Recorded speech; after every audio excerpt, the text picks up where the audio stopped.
பக்தியை பாராட்டும் வண்ணமாக நாம் இருந்த விரதத்தை ஏற்றுக்கொண்டு நமக்கு அருள் புரியும் வண்ணமாக நம்முடைய இதோ நம் கண்முன்னே காட்சி தந்து கொண்டிருக்கின்றார்.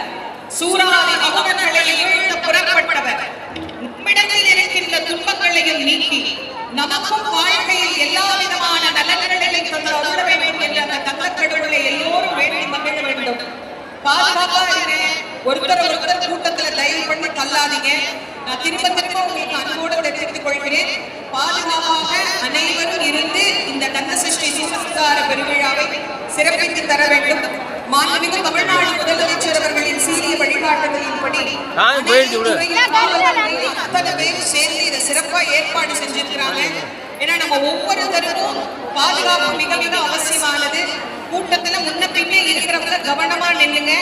அன்பா நாம முருகப்பெருமானுக்கு அரோகரா அப்படிங்கிற நாமத்தை சொல்லி அவரை அன்போடு முருகப்பெருமானை நம்ம வரவேற்கலாம்.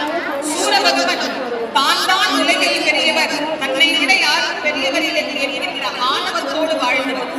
சிவபெருமானிடத்திலே இருந்து பல வரங்களை பெற்றவர். ஏன் சிவபெருமான் இவ்வளவு வரங்களை கொடுக்கணும், வரம் கொடுக்காமலே இருந்திருக்கலாமே அப்படின்னு நினைக்கலாம். தவம் செய்து விட்டார்.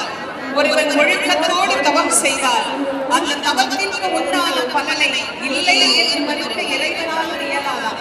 அதனாலதான் அசுரர்களால் செய்த தவத்திற்கு வலிமையை தரும் பொருட்டு இறைவன் அவர்களுக்கு வரம் தந்து அவன் நல்லவனாக திருந்துவானா என்கின்ற ஒரு வாய்ப்பையும் அவனுக்கு தந்துவார்கள்.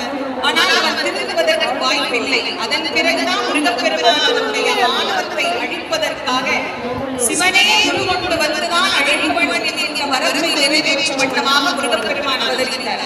கச்சியப்ப சிவாச்சாரியார் ரொம்ப அழகாக பேசுவார். அருகும் உருவம் ஆகி அனாதியாய் பலவாய் என்றாய் பிரம்மமாய் நின்ற சோதி பிழம்பு அருகுருவே கருணை கூர் முகங்கள்